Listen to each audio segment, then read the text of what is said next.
Hello, my name is Hakon, and welcome back, all you fabulous fighting fantasy aficionados, for yet another exciting, hopefully a little bit longer episode of me playing Trial of Champions, the presumably quite hard sequel to Death Trap Dungeon. The thing is, Death Trap Dungeon is a difficult book to beat, and I would expect this one to be even harder. Indeed, on my first playthrough, I managed to get through. Hang on, let me count. One, two, three, four, five, six. I died on my sixth paragraph. So for this particular game, I will also, in addition to keeping track of my abilities, equipment, etc., I will also keep track of how many times I have died. So my death counter stands now at one. It won't last long. So without too much further ado, I think I'll just get started in Trial of Champions. Yeah.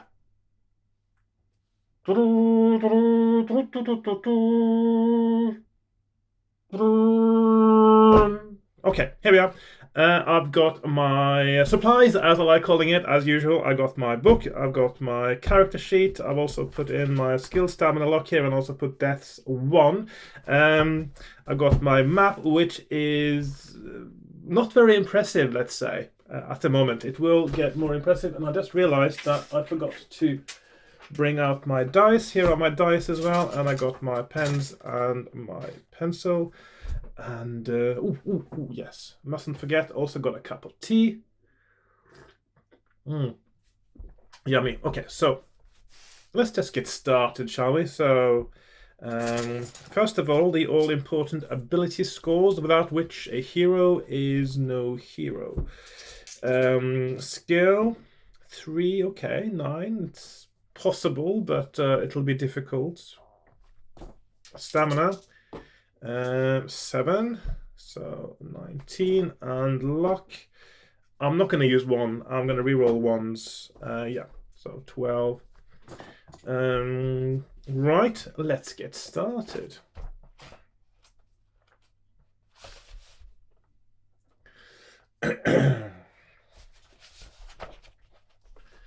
It is another fiercely hot day, and the temperature in the sticky gloom below decks is unbearable. The air is thick with the acrid smell of sweating bodies.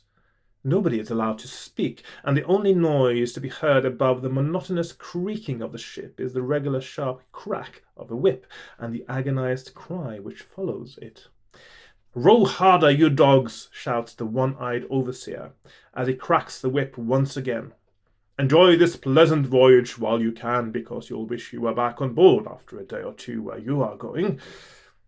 Chained to a bench and straining hard at the long oar which you pull with 2 other galley slaves, your mind drifts back to that unfortunate day 1 week ago when you were captured.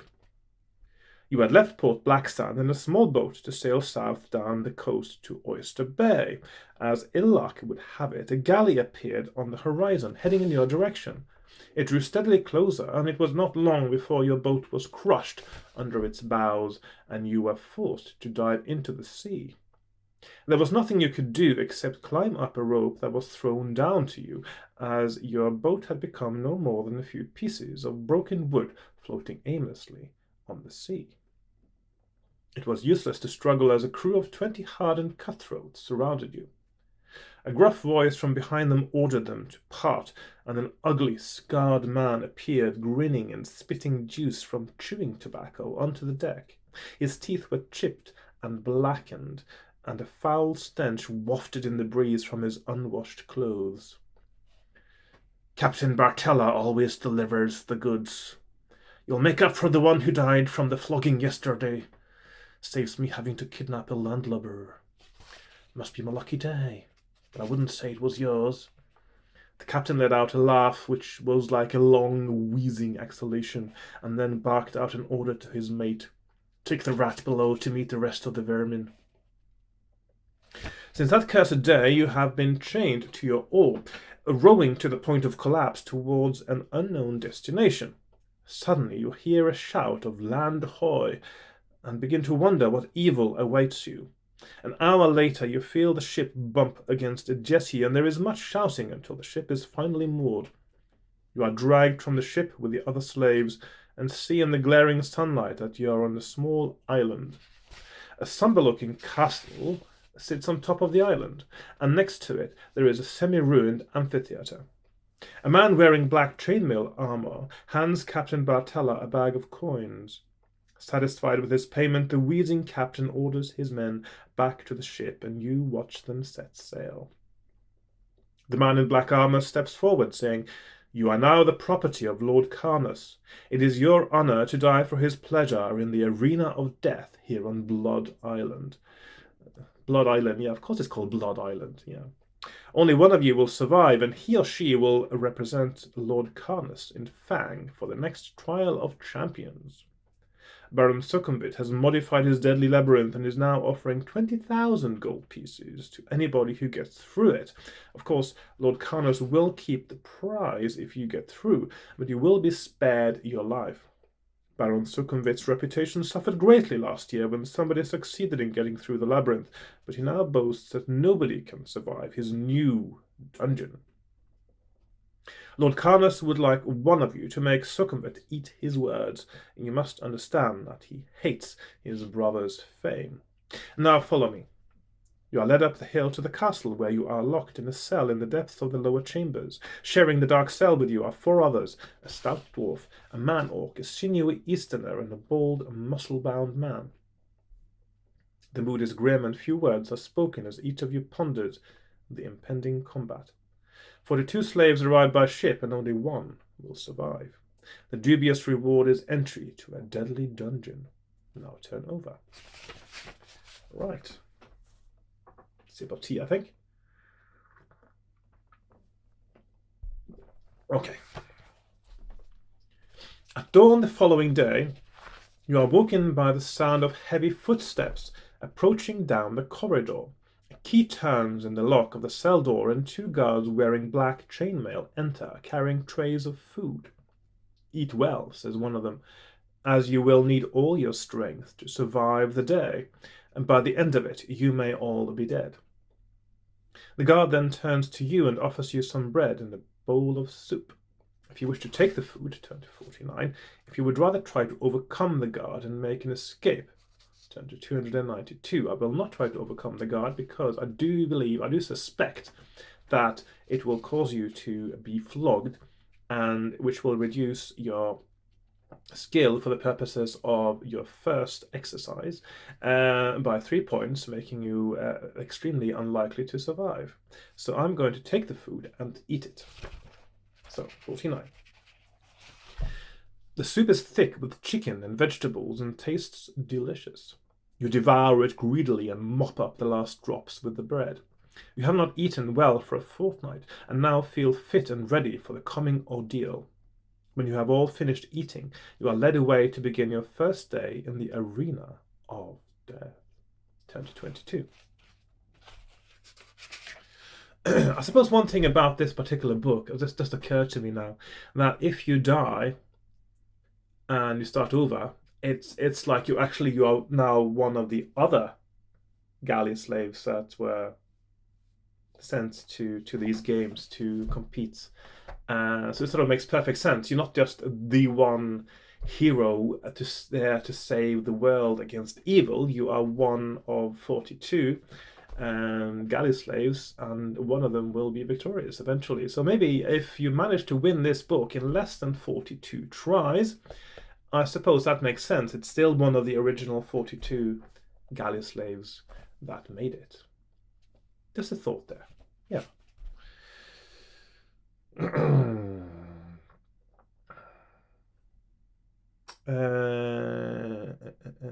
Let's see. Well, yes, you are in the middle of the procession of 42 slaves, which wends its way along various corridors until they reach the amphitheater. The sun is already beating down, making the sand in the arena uncomfortably hot to your bare feet. Seated high in the stands is a dark, hooded figure surrounded by guards. You watch him rise to his feet and lift his arms into the air, commanding silence. "You know why you are here," Lord Carnus begins. It is my wish to be represented in the trial of champions. Some of you will die today, some tomorrow, and more the following day, until only one of you is left. Those about to die, I salute you. Lord Carnus sits down again and nods his head to signal the start of the proceedings. The slaves are split into 7 groups of 6, and you find yourself in a group accompanied by an elf, 2 Northmen, a dwarf, and an ogre. Your group is chosen first, and you are told that the first event is a race to test strength and stamina. A crude sack containing several heavy rocks is strapped to your backs. You watch as burning coals are brought into the arena and poured over a section of the makeshift racetrack. The 6 of you are then lined up at the start, each carrying your burden, and are told to race around the track until one of you is lapped or collapses. Then you are off.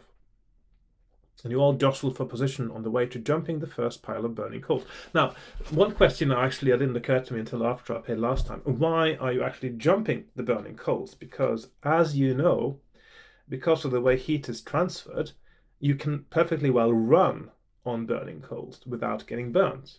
Why are you expending the extra energy and effort to jump? Yeah. If you want somebody to jump, you don't use burning coals, you use a fire pit or something like that, something you actually have to jump over, or if you don't jump, you just fall into it and you're burned to death. Yeah, but burning coals, no, you can just run over it. Anyway, okay.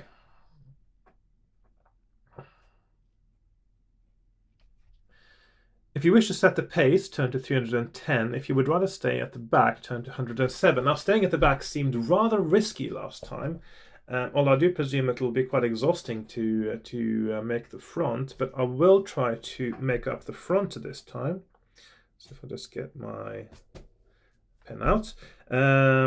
So I'm going to try to set the pace this time. 310.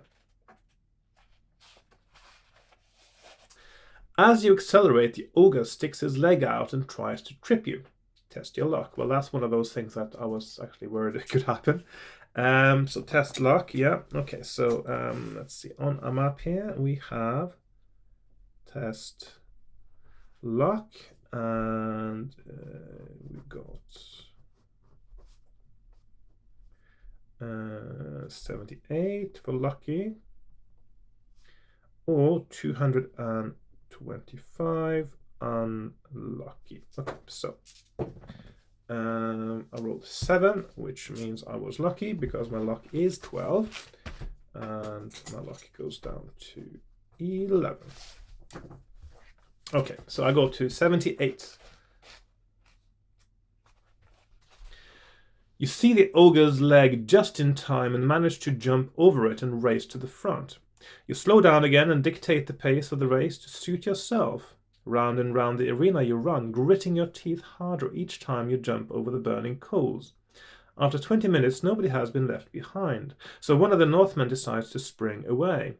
He runs past you and everybody accelerates to keep up. Throw 2 dice, adding 3 to the total if you were flogged by the guards. If the total is the same as or less than your skill score, turn to 360. If the total is higher than your skill, turn to 250. So these are actually exactly the same paragraphs that you got to after a test of skill if you were deciding to go at the back. So that means if your skill is high, you might actually be fine.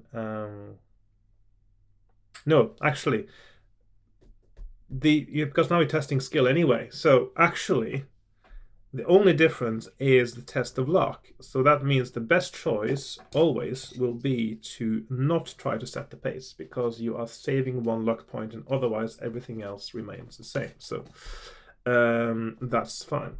So testing skill and skill 9. I've got skill 9. Yeah, I did actually succeed this time. Which is good, because not succeeding that skill test means you have a 1 in 6 chance of survival, which isn't very good. Right.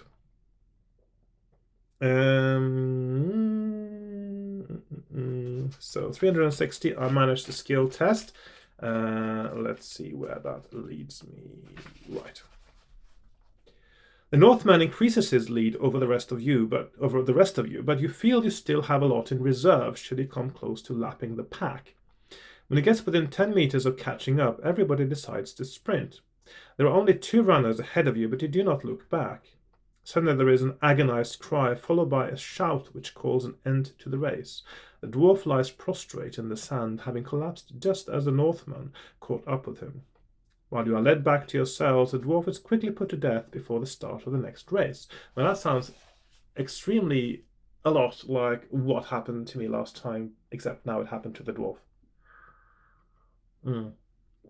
So I know what it feels like. Okay. So 1, 3, 6. Okay. 1, 3, 6. 6. That's a terrible number 6. There we are.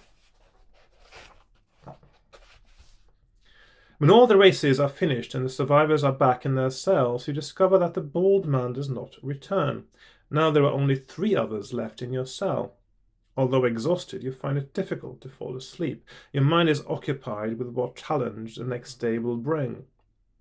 In the morning you are fed, and then one by one, the slaves are led away to the arena. Eventually your turn comes, and when you reach the door to the arena, you are told to choose weapons: broadsword and shield, or trident and net. Broadsword and shield, or trident and net. Well, I don't know. I trust a broadsword and shield more than a trident and a net, actually, as a sensible weapon. Okay, so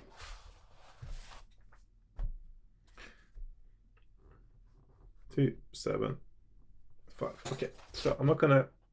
It doesn't look like I get any different paragraphs for my choice yet. So 2, 7, 5. So that'll come back later. A guard opens the door to the arena, and you step out onto the hot sand, which is now stained red with blood of fallen combatants. Suddenly, another door in the arena wall opens, and out steps the dreaded Bone Crusher beast. Its tough, leathery skin glistens in the sun. Its ugly head is small and houses 2 narrow, near-blind eyes, a flat nose, and tendrils hanging over its taut mouth. Its torso, however, is massive, and its long arms are dauntingly powerful. If you are to fight it with a broadsword and shield, turn to 56. If you are to fight it with a trident and net, turn to 175. And this is what he looks like, of course. Just to make sure I'm focused there. Yeah. Right, so this is where we have our weapons choice. So 56, broadsword, or a 175, a trident. Okay, so broadsword it is, and I go to 56. You curse your choice of weapon, for you know that swords make little impression. Okay, so trident and so actually in this case trident and net would have been better. At least that's what this paragraph tells me to. Swords make little impression on the iron-like hide of a bone crusher. There is only one way to slay a bone crusher, and that is to make it fall to the ground, whereupon its delicate balance will be totally destroyed, and it will be impossible for the bone crusher ever to stand again. I can sort of see a flaw in that evolutionary design there. Okay. You will have to chop at its legs while avoiding its fatal grip. Bone Crusher 910, but it says as soon as you lose 1 attack round, turn to 343. Ooh, okay. This doesn't this does not sound like it will go well, does it? Okay, so 9, 10 special rules, and I am quite likely to lose a combat round here. So, and then something nasty will happen. 3, 4, 3, or 2, 6, 8. Okay.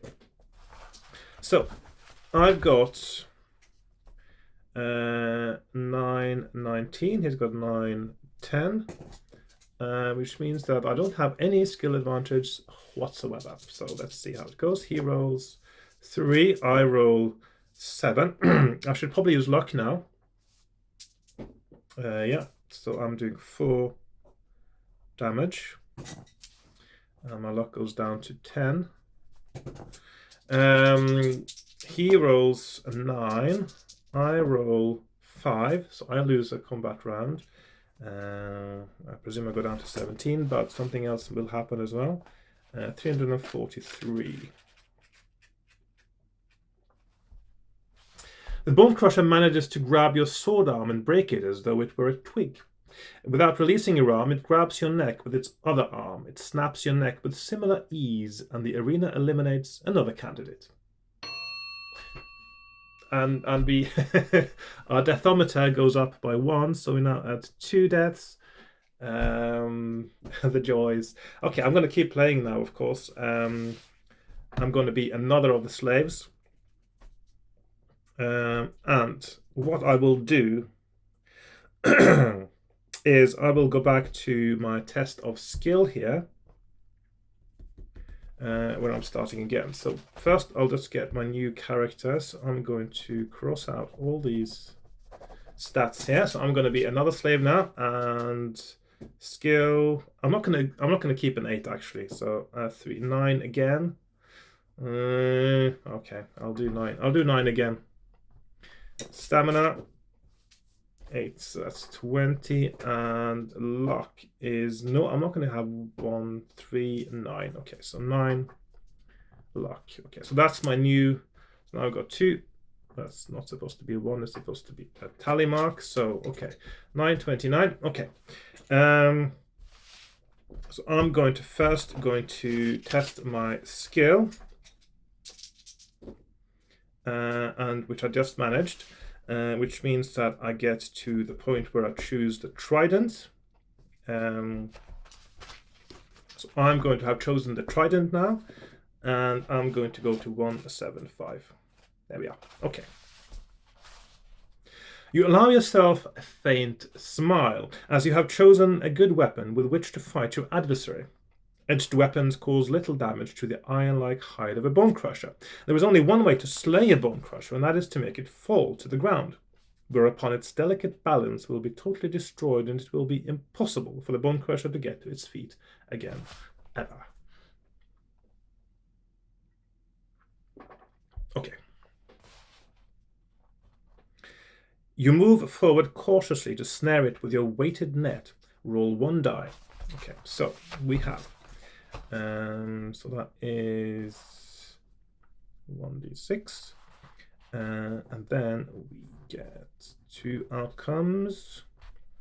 30 to 31, 1, 2, 3, and 189, 4, 2, 6. Okay. I roll a 6. 1, 8, 9. Your throw is on target and lands on top of the near-sighted bone crusher. As it thrashes round, it becomes more and more entangled and lets out an enraged howl. Before it can break free, you tug hard and pull the beast to the ground. The bone crusher lies helpless and defeated, panting with relief. You are taken back to your cell. Turn to 113. Okay, so 113, 1, 1, 3. I presume if you roll 1 to 3, maybe there will be further things happening. I don't think you'd lose by rolling a 1 to 3, but you would probably have to roll against luck or something. Just guessing now. Okay, 113. Let's see how many of our cellmates are left. By the end of the day, only one other person returns to your cell. It is the mean-looking Easterner, a man who looks as though he would murder you for 2 copper pieces. Why would he do that? Why wouldn't he just murder me for free? Surely he would do that too. As the light quickly fades, a guard shouts out an unexpected command. There are now 2 of you left in each cell. I only want 1 to come out in the morning for tomorrow's combat. Sleep well. Now that's how to say goodnight, isn't it? So yeah. The guard bursts out laughing at his joke, and even before he has finished, the Easterner dives at you, brandishing a long, sharp pin which was concealed in his headband. Unarmed, you must fight to the death. No mention of having a reduced skill for unarmed combat here, so I will take that as a sign I can use my normal skill. This guy is really good though. I mean, it's got skill 10. 10-8. I remember this one actually. This particular scene here from last time I played it, so I must have got this far. Let's see. Right, so let's do a battle. So I've got 9-20, and he's got 10-8. So he's got 1 skill point advantage on me. He rolls 9. I roll 7, so I am down to 18. He rolls 7. I roll 4. I'm down to 16. He rolls 5. I roll 7, so he is down to 6. He rolls 12. I can't beat that. He rolls 12 2 times in a row. That's not fair, is it? He rolls 5. I roll 8. He's down to 4. He rolls 2. I roll 11. Okay, that's better. He rolls 8 and I roll 9. That's a draw. He rolls 4 and I roll 5. That's a draw. He rolls 11. I roll 8. So I'm down to 10. He rolls 7. I roll 6. I'm down to 8. He rolls 6. I roll 10, and he is dead. Whew. Okay, so 8 stamina. Right. That was quite a tough battle, especially when he rolls 12 twice in a row. I mean, that's... The world isn't fair, is it? Okay, so 237. 237. Okay. You slump back against the cell wall after the fierce fight with the Easterner and fall asleep from exhaustion. When all the survivors are assembled, survivors assemble. In the arena in the morning, there are only 12 of you left. The first test of the day involves a deadly machine. You will need lightning reactions and steel nerves to survive it. It is made of a pole fixed to a heavy base. 2 sharp blades stick out from either side of the pole, one at head height and one at ankle height. I remember this one too, but I've got a sort of vague recollection that this is where I sort of waned off when I played this book the first time, because I remember that particular wheel thing and I thought, oh, and I died at that as well, and then I thought, oh, I can't be bothered. Yeah, I didn't have as much patience for stuff like this back then, surprisingly, as I do now. Ooh. Okay. Right. One of the slaves is made to stand by the pole, which is promptly spun around by one of the guards. The slave alternately has to duck under one blade and jump over the other to avoid being badly cut. Your turn comes last, and there are 9 survivors so far, the 2 others having had their throats cut. You stand by the pole, adrenaline pumping through your veins. The guard spins the pole, and you start to jump and duck. Roll 2 dice. That's a skill test. Skill test. And 2 possible outcomes. So we've got 94 and 3, 2, 4. So that is fail and success. Okay, so skill, I succeed. Not by a huge margin, I would say. No, I mean, I do have a 9 skill, so it's always a bit risky. You get into a steady rhythm of ducking and jumping, and slowly the pole spins to a halt. You have survived another ordeal. The next test begins immediately. You and the rest are split into 2 groups of 5. You watch the first group of a dwarf, a man-orc, a woman warrior, a barbarian, and a dark-skinned southerner, excuse me, stand silently as a spiked ball and chain is lashed to each of their sword arms, and a small shield is lashed to the other hand. They are then blindfolded in order to commence battle against one another until there is only one left standing. Oh my gosh. It is a sickening spectacle to watch as the fighters tread warily around the arena, swinging their balls and chains. The dwarf falls first, quickly followed by the warrior woman. In the end, the southerner stands triumphant and his blindfold is removed. He is led away, and then each member of your group is armed in the same way. You can feel your heart pounding in your chest as the order is given to commence combat against the 4 unseen adversaries. Barefoot in the sand, nobody makes a sound. If you wish to step to your left, turn to 297. If you wish to step to your right, turn to 9. Okay. Right, this could very quickly turn into another death, couldn't it? Okay, so I'm going to do like so. Left and right, 2, 9, 7, left and 9, right. I'm going to step to the left.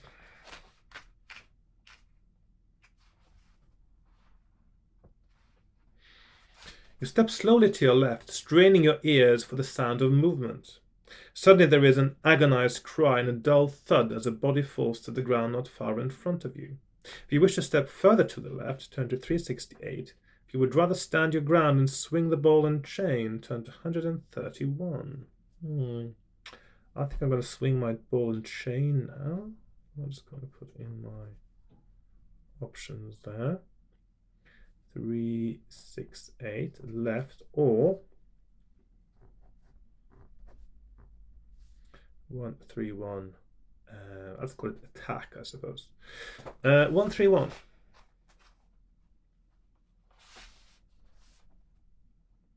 Just as you begin to swing the ball and chain, one of the other combatants steps up behind you, swinging his weapon. Test your luck. Okay, luck is 9. I roll 9. Okay, let's see, luck. If you are lucky, turn to 148. If you're unlucky, let's see, lucky and unlucky. 148, lucky. 210, unlucky. Okay, so lucky 148. Oh, and I need to reduce my luck on my character sheet to 8. There we are. You make first contact, and your unseen opponent cries out in pain as the spiked ball slams into his shoulder, but you do not hear him fall. You turn your head, listening intently for another grunt or groan. The man bites his lip and makes no sound. If you wish to stay where you are and continue swinging the ball and chain, turn to 159. If you wish to step to your left, turn to 120. I'm going to step to my left now. I think. So 120 left, or 159 attack. So I'm going to step to the left, 120. You walk very slowly as you know there are bodies lying in the sand. You stop to listen but hear nothing. You decide to turn around and walk in the opposite direction. Suddenly you hear a gruff voice cry out, "If there is anybody else, I am over here." You decide to accept the bold challenge and walk in the direction of the voice. Swinging your ball and chain, you clash head-on with your unseen opponent in a blind fight to the death. Of course it's to the death. All fights are to the death usually in fighting fantasy, aren't they? There are very few exceptions. Okay, so 8-8. So I've got 9-8 and he's got 8-8. So I don't have a huge advantage there, actually. I've actually got a disadvantage almost, because these dice are against me today. So, okay, I got 1 skill point advantage, which hopefully will be enough, and also I'll be able to use luck in combat, which he can't, so I should be able to win this, but I won't be very alive afterwards. Okay, so he rolls 9, I roll 5, not a good start. He rolls 10, oh dear, and I roll 6. I've got 4 stamina left. He rolls 9. He's rolling too well. I roll 7. I've got 2 stamina left, which means I probably should use luck now to try to reduce that. I didn't make that, which means I now got 1 stamina left. This might be the end again. He rolls 12. I roll 7. And I'm dead again. So the deathometer goes up to 3. There we are. Okay. So I've killed off 3 of the slaves. We've still got 39 slaves left, and to work our way through this. Let's see. So what I need to do then is to make a new character again. Let's see. We'll get into the rhythm of this quite quickly now, because this is how it's going to go from now on. Skill, a little bit better this time, 10. Stamina, 19. And luck is 12. So 10, 19, 12, let's put it on top of each other like so it's a bit clearer. And what we need to do, of course, is we need to test our skill over here. So we rolled 11 and we failed, which means I rolled a 1d6. So what happens when you fail your skill? This is and when they run around and you have to jump the burning coals. I'll just go to the fail bit now, 250, just so we can read through that again today. The weight of the rocks is steadily weakening you, and when your next jump, the burning coals, you twist your ankle on landing and fall over into the sand. You watch the others race ahead as you pick yourself up. They are more than half a circuit ahead by the time you limp after them, trying to catch them up. Roll 1 die. 2. Which means I die. You need 6 there to survive. So 86, that means this happens. Your ankle is badly sprained, making it impossible to run. The Northman soon runs around the arena and passes you, so ending the race. While the other 5 runners up are led back to their cells, you are quickly put to death before the next race starts. So the same that happened to the dwarf when I made it. So that means our deathometer is now up again to 4, and we need a new character again. Skill 12 this time. Ooh, about time. I'm not going to use that stamina. Reroll ones. I'm going to reroll the 1 as well. So I'm going to have 22, although the stamina wouldn't make much of a difference, probably. And finally, luck. I suppose with that good stats there, I will accept an 8 luck score. Okay, so let's try again. So first we have a test of skill, which I will make because I rolled a 12, which is exactly what I had to.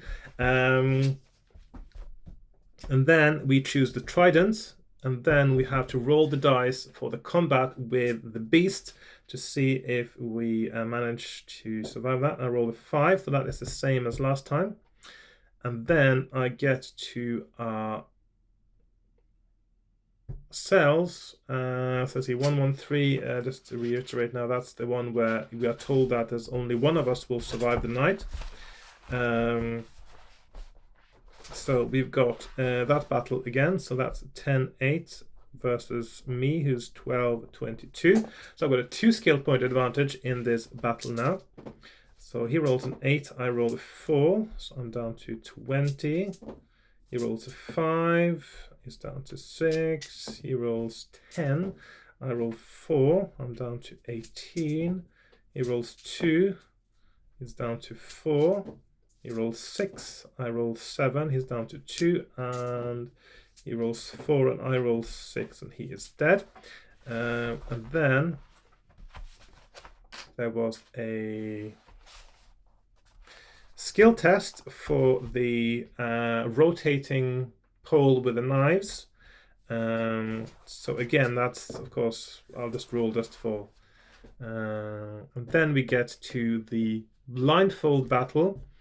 And then we start by going left or right. And it looks like I was on the right track because what I did certainly seemed to work. So I'm going to do the same things for the early part of the match there. So let's see, 19. Where was he? That's 297, 297, 297. Okay, so now it's left or stand your ground. Let's see. And last time if you swing the ball and chain, you have a test of luck. Most likely that luck roll is going to be mandatory though. If you go left, maybe that'll be a worse outcome. So I will try to do the same thing again. At least I know it leads me to somewhere where there is a good chance of winning, even though I now need to use one luck roll and my luck isn't that good. So I will try to swing my ball and chain, test my luck, which I managed to do. Oh, hang on, last time I was unlucky. Okay, I was lucky this time. Okay, so 148, okay.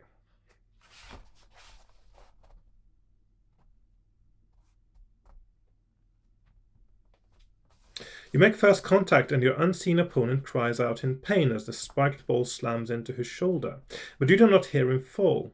You turn your head, listening intently for another grunt or groan. Did I look at the I put the map in the wrong place here. So I put my so these paragraphs here are from this paragraph, not that paragraph. Okay, so I was lucky last time, but I put my my mapping as if I was unlucky, so that's wrong on the map. So I wanted to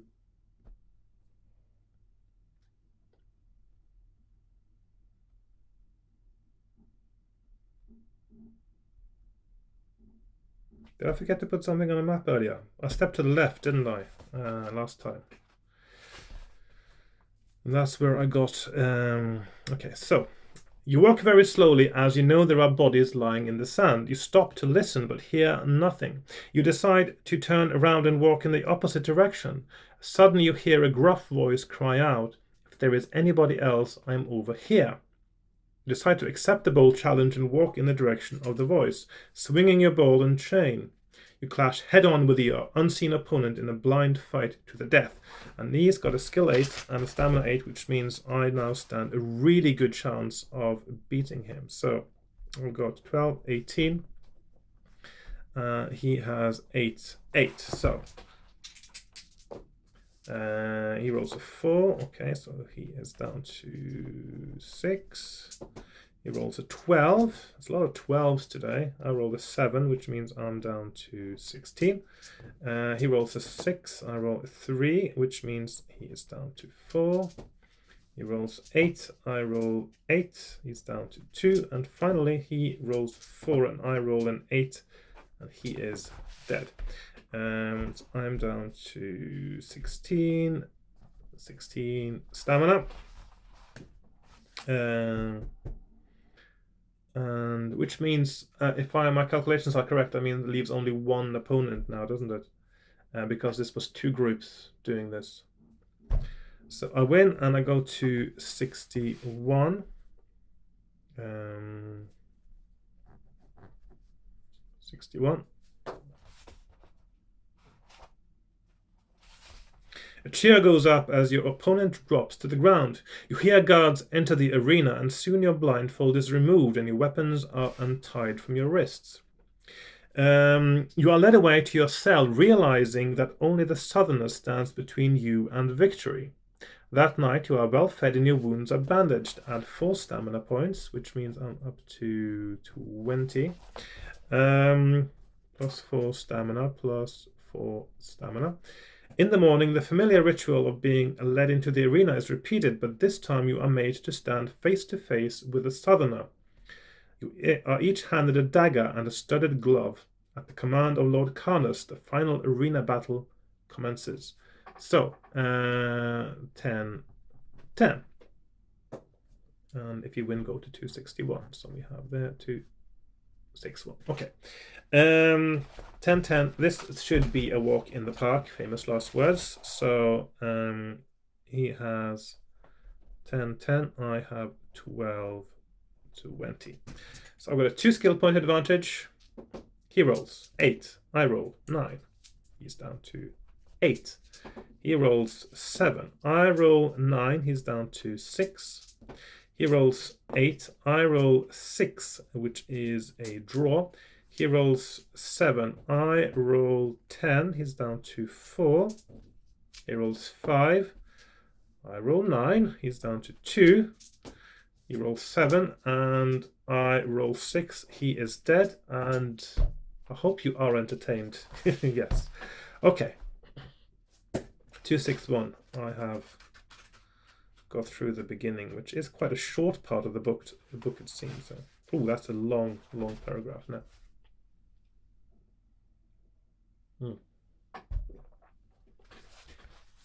As the southerner drops to his knees, clutching his stomach, he manages to utter a few words with his dying breath. Good luck in the dungeon, stranger. But if you get a chance to be alone with Karnas, remember those of us who died in his arena.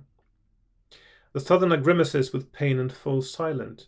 You vow to yourself that you will avenge your fellow slaves' deaths and kill Lord Karnas if you survive the deadly labyrinth of Fang. That night you are the honoured guest of Lord Karnas and indulge yourself in your every whim. You gorge yourself on delicious food and enjoy yourself long into the night. After a week of luxurious living, you return to full fitness. Restore your stamina score to its initial total. Let's see, stamina. All the way up to 22. Then, locked in chains, he sets sail with Lord Karnas and 30 of his guards, and 10 days later arrive in Fang, the venue for the annual Trial of Champions. The town is swarming with people intrigued by the trial and eager to celebrate. However, there is no time for you to enjoy the hospitality of Baron Succumbit, as it is late in the evening of 30th of April and the trial begins at dawn the next day. You spend the night in a tavern under the watchful eyes of the guards, and at dawn are led to the entrance of the deadly labyrinth. It is supported by ornately carved stone pillars depicting demons, deities, and writhing serpents. You see Baron Succumbit shaking the hands of the other contestants. A chaos champion wearing dark spiked armor, an eastern warlord in full battle costume, an elven prince, and a dwarf noble. Yes. That sounds like the Fellowship of the Ring right there. This year, the prize has attracted illustrious contenders. You take your place alongside them and are then asked to draw a bamboo stick from the hand of the Baron. The number 2 is etched on the stick. You are to enter the dungeon second, after the dwarf.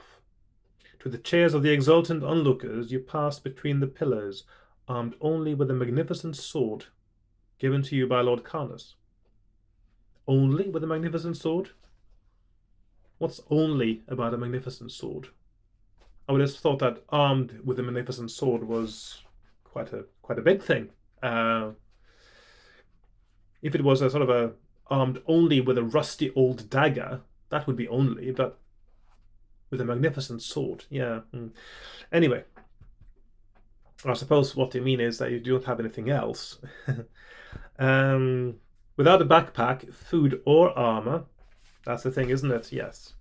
You feel ill-prepared for the coming ordeal, but at least you have this fine sword and a leather pouch at your belt. Might be able to steal some food and armor on the way, though. From some of the others, you never know. The sound of the crowd quickly dies away as you walk on down the dimly lit tunnel. What horrors lie before you? It is impossible to imagine, but you know that Baron Succumbit has spent the last year modifying his death trap dungeon so that it is now reputedly lethal beyond comprehension. Yeah. But you desire to avenge the deaths of your fellow slaves. Your desire to avenge the deaths of your fellow slaves makes you determined to succeed. The tunnel leads straight ahead for 50 meters, and then you come to a doorway in the left-hand wall with a "Keep Out" sign written on it in dried blood. You hear scratching and sniffing sounds coming from the other side of the door. So, dogs, wolves. If you wish to draw your sword and open the door, turn to 374. If you'd rather keep walking down the tunnel, turn to 82. So, let's see. Some mapping is in order now because this is 261. Okay, so I'm going to move 261 now to my next page. Let's see, 261.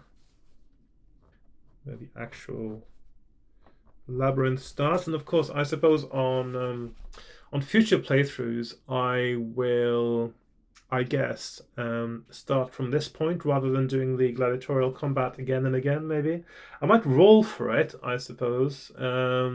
If I want to get an exact death score, I suppose I should do the rolls for getting through the beginning, just to get. Actually, I'll do that now. I usually don't do that, but so now every time I die and I start over again with a new character, what I will do is I will make all the rolls I need to get through the beginning, and then I will see if I survive, and then so I'll get an accurate death toll by the end of this book.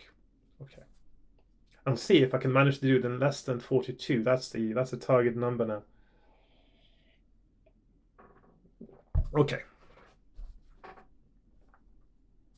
So, do I wish to open the door? I'm going to open the door. I'm going to open the door because it says keep out. Surely that means open this door, and or it's a double bluff, or I don't know. Oh, it's not a wolf or a dog. It's a hellhound. The door opens easily enough, and you step into a small room. Oh, hang on. I need to update my map. Sorry. 261. So it's 374. 374. Open the door, or 82. Walk down the tunnel. So it's tunnel or kennel, I suppose, in this case. 374. Right. So that is door and tunnel.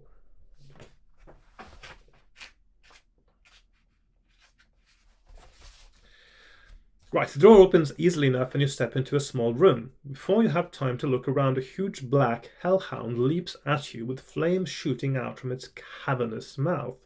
You must fight this savage beast to the death. What's up with all this fighting to the death suddenly? All fights are final most of the time. Okay, so he's got a 7-6. I've got 12-22. So this should be a walk in the park. But after each attack round, roll 1 die, and a roll of 1 or 2 deduct 1 additional stamina. Okay, that's not so bad. So we've got 7-6 asterisk for special rules.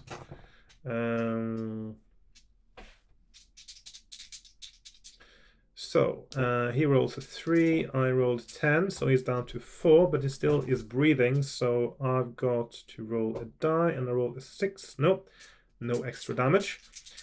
He rolls 5, I roll 11, he rolls 5, no, so that is no extra damage. He rolls 7, I roll 3, that's still me hitting him, and he rolls 4 for his breath, and that means he's dead without having singed me whatsoever. And then we have win and paragraph 52. 52. Okay. The room is empty apart from a pile of straw and old bones in the far corner. If you wish to rummage through the straw, turn to 36. If you would rather leave the room and walk along the tunnel, turn to 82. Hang on, wasn't that 12 earlier? I'll just double check now. Because that means... No, that was 82. Okay, so I was just writing the wrong number. So that is going there. Or I can search. So I'll put that over there, I suppose. Okay, so 3, 6, search. Now, the whole point of coming in here must be to search through the straw and bones and see if there's anything there, which there should be. So, okay. You find a gold ring lying on the stone floor under the straw. You place it in the leather pouch on your belt and then leave the room to continue along the tunnel. So we got a gold ring. Maybe it can turn me invisible. But then maybe Sauron will find me. Right, turn to 82. So, okay.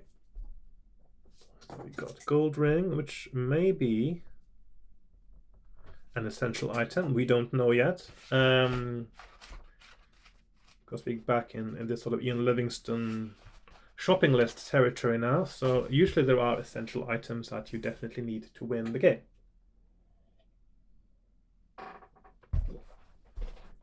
The tunnel soon comes to an end at a T-junction. If you wish to head left, turn to 229. If you wish to head right, turn to 304. So we've got left. All right, let's just do like so. 229 left or 304 right. Oh.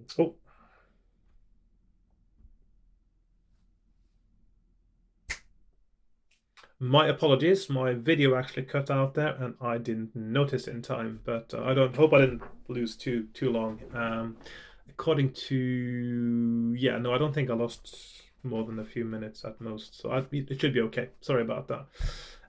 Just make sure I'm still focused here. Okay. Right, so left or right? I'm going to start by heading right, 304.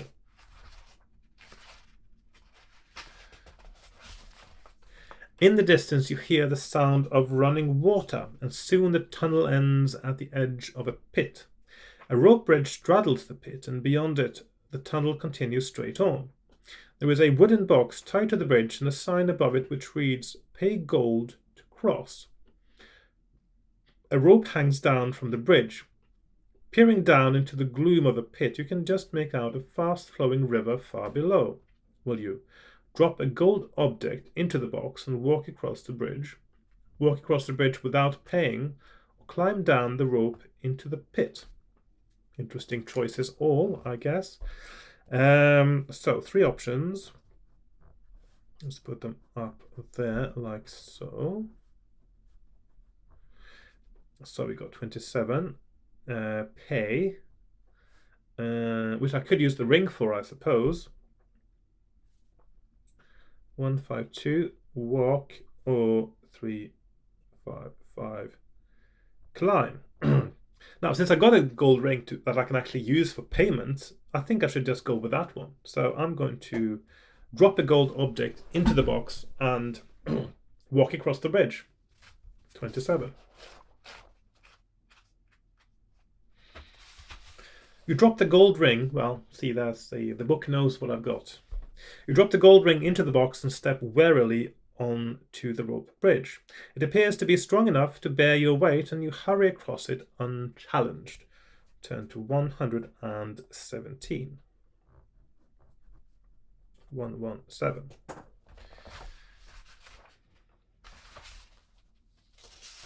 So that means I no longer have the gold ring. I'll just cross that off my list. The tunnel eventually comes to a dead end. There is a stone tablet set in the end wall with a small circular hole in its center. Around the hole are etched the words, "1 is on and 2 is gone." If you wish to reach into the circular hole, turn to 179. If you would rather retrace your steps back over the bridge and walk beyond the T-junction, turn to 229. Okay, so now I've got the option of going all the way back to the T-junction and turn left. 1 is on and 2 is gone. So if you put your hand in once, then it's on. If you put in a 2, your hand is gone.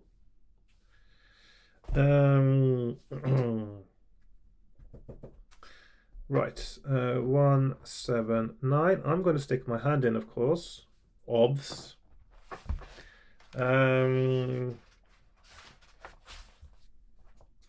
Slowly reach further into the hole until your fingers touch 2 buttons, one with the number 1 stamped into it and the other bearing the number 2.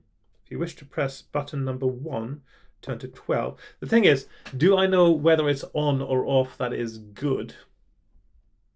Does on mean that some new trap is switched on, or does on mean that something that, I don't know.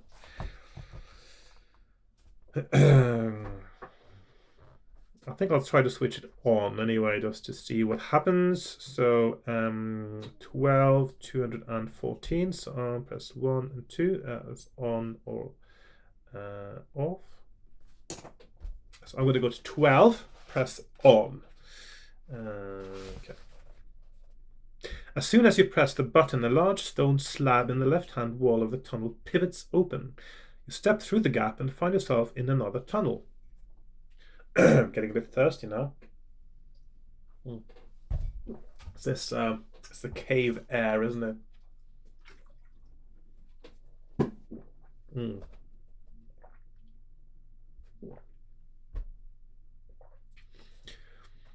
A large stone slab in the left-hand wall of the tunnel pivots open. You step through the gap and find yourself in another tunnel. You soon come to a door in the right-hand wall which has an old broom nailed to it. If you wish to open the door, turn to 246. If we would rather carry on down the tunnel, turn to 346. An old broom. Does that mean there's a witch living there? Does it mean it's a dust cupboard? I don't know. Okay. So we have 246. So 246 door. 346 tunnel.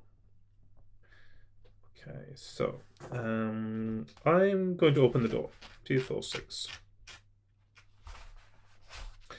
Yes, there is a witch in there. As soon as you open, that's quite a nice picture, isn't it?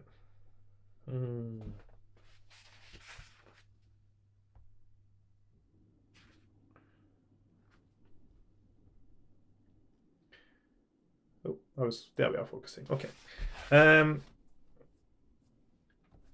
As soon as you open the door, you are met by a blast of warm air. For a second you think it is a trap, until you see a huge fire burning under a simmering cauldron in the center of the small room. An old woman is dropping rats, slugs, maggots, and centipedes into the cauldron and appears to be enjoying herself. If you wish to enter the room, turn to 186. If you would rather close the door and continue along the tunnel, turn to 346. Okay, so 186, enter. I'm going to enter the room, so just to see what's going on here. The old crone looks up, cackles an evil laugh, and then throws some dust on the floor. Not stereotypical at all, is she? A cloud of smoke rises up and the old witch vanishes. Suddenly there is movement above you and you have just enough time to draw your sword. I thought you only had a sword. Why are you even spending time drawing it? I thought you would just had it right there. Because as far as I've not been told to have a scabbard, so yeah, anyway. You have just enough time to draw your sword as two vampire bats swoop down to attack. I would have drawn my sword. I mean, seriously, you go into a room without drawing a sword already? Yeah. Okay, so fight the bats one at a time. However, while you are fighting the first vampire bat, the second will cling to your back and suck blood from your neck. Lose one additional stamina point during every attack round with the first vampire bat. Okay, that's a nice little twist there for a combat. Okay, so 5, 5, 5, 4. It makes so much sense as well. Okay, so I've got 12, 20. No, hang on, that's the wrong order. 12, 22 is down there. That's where it should be. And 5, 5, and 5, 4. Okay, so he rolls 11, I roll 5, which means that I lose 3 stamina points on the first round of combat. He rolls 7, I roll 5. So I lose 1, he loses 2. He rolls 9, I roll 9. So he loses 2, I lose 1. Did I lose the first round of battle? Because I do have 7 advantage. I don't know. Doesn't matter. Okay. I forgot to calculate properly. Anyway, 5 and 9. So the first bat is dead and I lose 1 stamina. Second bat rolls a 9. I roll 8. He is down to 2. And He rolls 8, I roll 12, and he is also dead. I've got 16 stamina left. There we are. Right, if you win, turn to 142. Okay, so 1, let's put that over here, 1, 4, 2.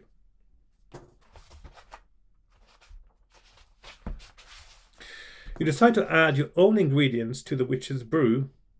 Why? By dropping the vampire bats into the cauldron in the hope of poisoning her. You look around the room and find a polished wooden box with a face carved into it. A face which you recognize. Is it that of the dwarf who entered the dungeon before you? Huh. You also find a small phial of red dust hidden inside an old book. Okay, well these are exciting options. So we have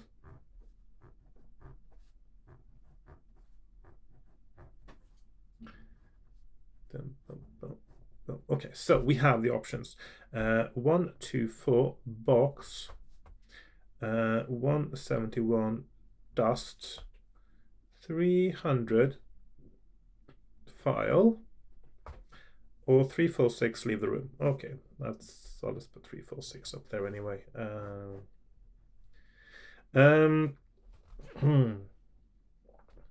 Wooden box, dust. So if I open the box with the face of the dwarf, will the dwarf suddenly appear and attack me, I wonder? Or will I also be caught in the box?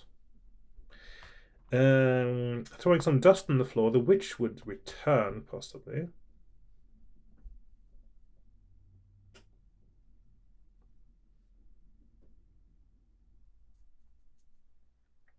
But if I keep the phial, maybe I can throw it on the floor later, and then that might give me an advantage.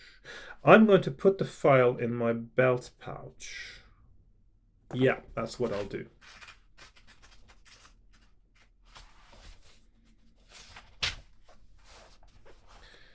So I've now got a phial of dust. Phial of dust. And maybe I'll find a place to use it later. That'll be exciting. Okay.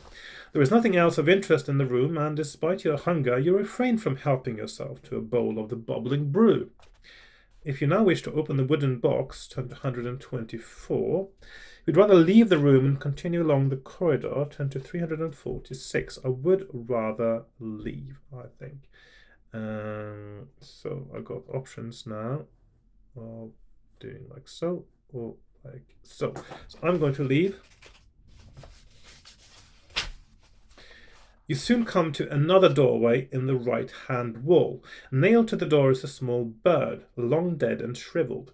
If you wish to open the door, turn to 59. If you would rather continue along the tunnel, turn to 150. So we've got the option of continuing along the tunnel. I'll just put that up there. Or opening the door. I'll just put that up there as well, actually, so I get a little bit of space here. 150. So that is corridor or tunnel. Is it corridor or tunnel? Tunnel, actually.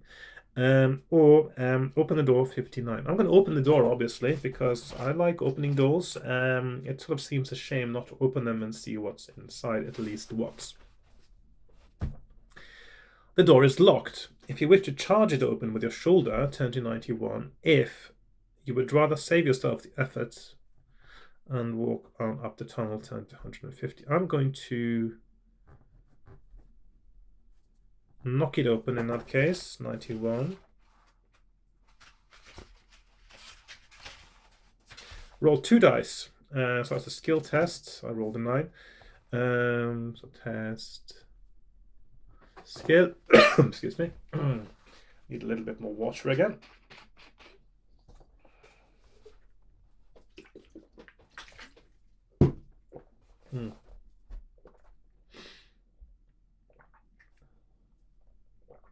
Okay, so skill.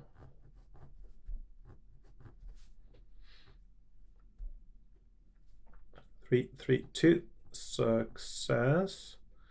3, 5, 7 fail. So I'm going to 332 because I succeeded that skill roll. You stand back before throwing your full weight against the door. It bursts open and you draw your sword and step into the darkness before you. Turn to 219. No injuries or anything like that from bursting into the room. That's good, I guess. Or is it? Okay.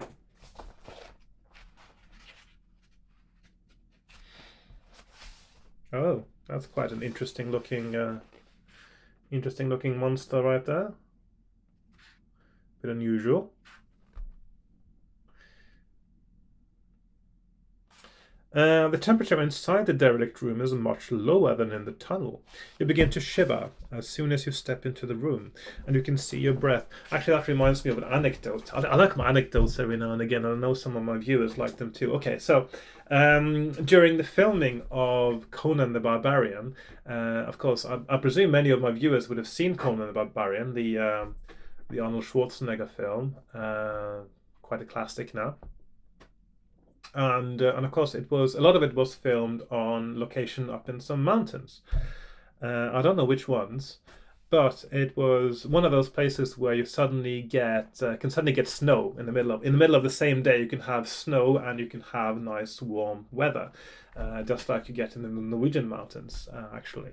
So you might be wearing shorts in the morning and then you have to wear your full snow covered things later in the afternoon.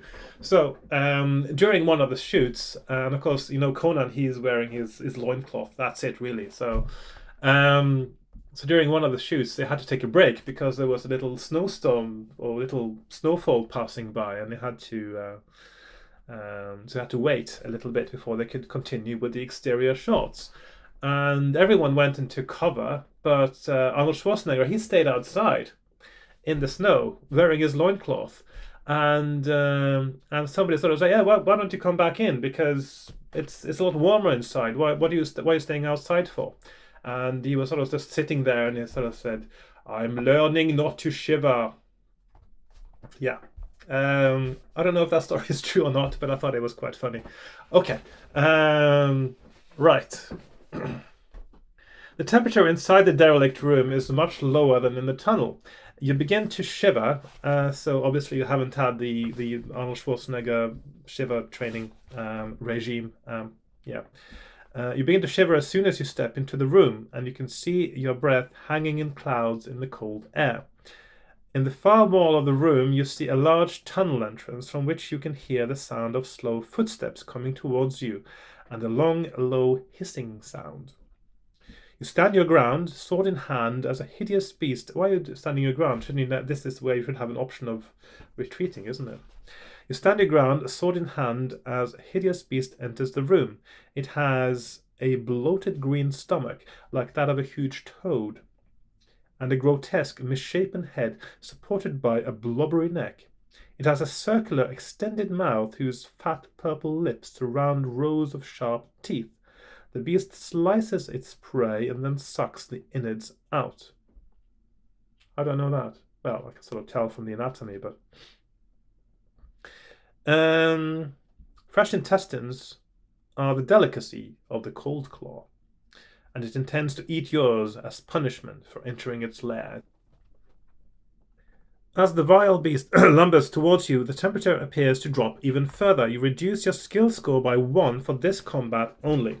So that means that hang on, so 219, so he's got a 10, 11, put an asterisk there, which means that effectively my skill is 11 or his is 11. So yeah, so basically the difference is reduced as to, he is 10, 11, and I am 11, 16 for this combat. So I've only got a 1 skill point advantage. I don't have much more stamina than him, so this is actually another battle I might lose. So he rolls a 10, especially if I roll like that. So I'm down to 14. Okay. 4 and 8, down to 9. Actually, it just occurred to me that because I keep having to hold my book open, I don't have to, I suppose, when I'm doing this. I could just use a bookmark. So I've got, let's put a bookmark in there, and I've got loads of bookmarks. These are my bookmarks. So I can put one in every book. Homemade, of course. Right. So he rolls 6. I rolled an 8, so he's down to no, sorry, that's not. He is down to 7. I'm still on 14. He rolls an 8. I rolled a 2, so I'm down to 12. He rolls a 10. I rolled 8, so I am down to 10. He rolls 9. I roll 6. I'm down to 8. This doesn't seem to go rather well, does it? He rolls 8. I roll 4. I'm down to 6. He rolls 9. I roll 3. I don't have much luck either, do I? So he rolls 12. I roll 9. I need to use luck once now to see if I can reduce that. So I'm rolling against luck of 7. I roll 7, so that means I've got 3 left, so I can hit it twice more rather than once more. That makes a huge difference. So I'm down to 6 luck. He rolls 8. I roll 7, and that's a draw. No, it's not. Yes, it is. He rolls 8. I roll 11. Okay, so he's down to 5. It would be worth trying luck to see if I can do extra damage there, because it doesn't make a difference if I fail once. So I'm going to use luck again. And I did fail, so that means he's only got 6 left, but that doesn't make a big difference. He rolls 8. I roll 3, so I've got 1 hit point left. He rolls 6. I roll 9, so he's got 4 left. He rolls 9. Ooh, I roll 6, and I am dead for the 5th time. So that's 5 slaves gone, and we only got 37 lives left to win this game. Okay, so yeah, that was quite a tough battle, I must say. So course of action is, next time I will start from the beginning of the dungeon, and I will just do the rolls, of course, first to see if I survive to get to the dungeon, until I manage to get to the dungeon, so I can keep a proper death score for this game. So far death score is at 5, which is just the beginning. Right. I thought that was quite an exciting playthrough. I do apologize, it's a little bit messy because of all the dying and having to do things over again, but this is how it's going to be now, I'm afraid. At least I will try to expedite matters a little bit, so that it won't be take too long until I get started. So next time I've got a few rolls I need to make, and then I will get started with a new character. New character, and hopefully I will be able to manage. Even now, I had 12 skill. I had 12 skill, and even then, I didn't manage to win a battle. But I actually lost in combat with 12 skill. And that's telling you something about how difficult this book is, I guess. I think this may be one of those that if you decide to play with 12 skill, 24 stamina, and 12 luck, you still could struggle actually to get through. So I may at some point during one of my playthroughs just decide to give myself better stats and then take it from there and see if I can make it. But I'll see how it goes next time when I will again roll for abilities, but I may re-roll as well if it's too low. So we'll see how that goes. Okay. At least I managed to get a lot further than last time. I mean, last time I would only done this little bit down in the corner, held this, so that just in this little bit down here, and now I've got almost 2 pages of maps, so that is a huge improvement. Right, what else is there to say? I'm nearing 1,000 subscribers on YouTube now, which is quite exciting. And I still have no idea of what to do for a sort of 1,000 subscriber special. I suppose I should make one, but I will wait until I actually get past 1,000 and then I will decide on something. I do have a few ideas I'm playing around with, but um, yeah, it's not going to be potentially not going to be that entertaining, probably. I think it's going to be more an episode where I talk a little bit about my channel, what I've done and what I'm doing and what I'm planning to do, rather than trying to entertain you with something special for 1,000 subscriber special. But we'll see when we get there. Anyway, thank you very much for watching. If you watched all this through, as indeed you must have if you got to this point. So please like, share, comment, subscribe, join me on Patreon, all those things. If you haven't done so already, I've done all of those already. And I will see you in my next episode playing more Trial of Champions with a bookmark, which I will need probably. Yeah, goodbye for now. Bye bye.